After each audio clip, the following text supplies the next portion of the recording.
Okay. Hi guys. I actually have this typed out so I wouldn't ramble. So if you see me kind of looking off to the right, it's just because I'm looking at what I wrote down. But for my strategy, I did the Reader's Theater, which was strategy number 36 in the literacy strategy book. So basically, what Reader's Theater is, it's just students reenacting a specific part of the book that was being read by the class. So I think it'd be really fun if students wrote an alternate ending to the story or maybe a chapter, and then students kind of read it aloud or did the Reader's Theater just to read like their peers script. I think it'd also be like a really good writing activity, so you can kind of include those two. And students don't have to memorize scripts for Reader's Theater. It's really just students standing or sitting around. They could kind of pull their desks together and make groups and reading off the script, so they're really just looking right off the paper and doing it.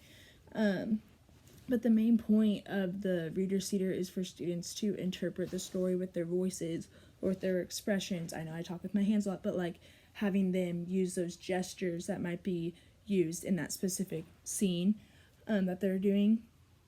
And there isn't like props or really actions, really. Yeah, I said gestures, but it's not like they're running from different sides of the stage or different parts of the room. They're sitting down. So it's very simple, but the main point of it is for them to add all the like extra stuff that might be needed through their voice and through their gestures and facial expressions. And it's primarily for students so they can work on their fluency, comprehension, and like I said, reading with expression. I think a great way to implement this would be by using it after reading a text aloud. So if there's like something like a chapter that really stuck with them, or and they like really like that chapter, they would be able to reenact that one. And mainly because I think it would allow them to kind of like get into the scene. So if it was maybe the scene about the grandpa passing the streets and that was really something that stuck with them in the book, they'd probably read that with more expression and voice than a scene that maybe really didn't stick with them as much.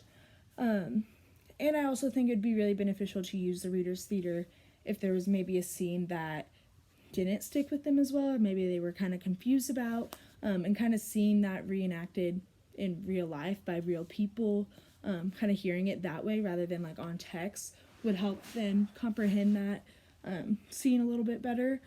And it's super easy to implement. All you have to do is select a script, so like a chapter, part of the story that you might be reading, have students volunteer for the specific roles, so maybe like Mercy, Lolo, and then their mom.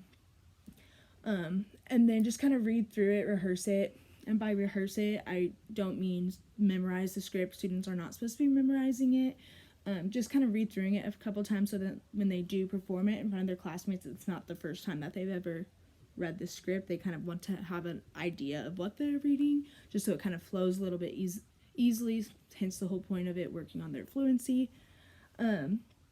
And then after rehearsing it, just bringing it to life, which is essentially just performing it in front of their classmates. And by performing, I don't mean memorizing it. I don't want anyone to think that you have to memorize it. It's really just reading it off the screen or off the paper. Maybe if it's off the screen, I'm sure a lot of schools have iPads and it's the scripts right on their iPad, but reading it right off the page and just saying it aloud to their classmates.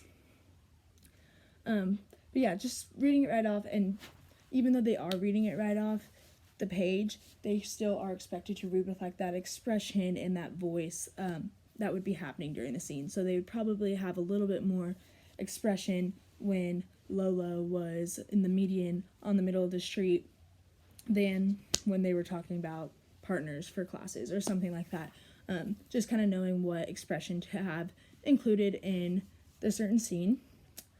And I think this strategy would be fun if you had like different groups doing different parts of the story. So if some people really liked the scene where they found out that the mask was destroyed, they could do that one. Or if some people really like the scene about when Lola was in the middle of the street, they could do that one. You could kind of break them off into groups that way, just so everyone's not doing the same exact scene over and over again.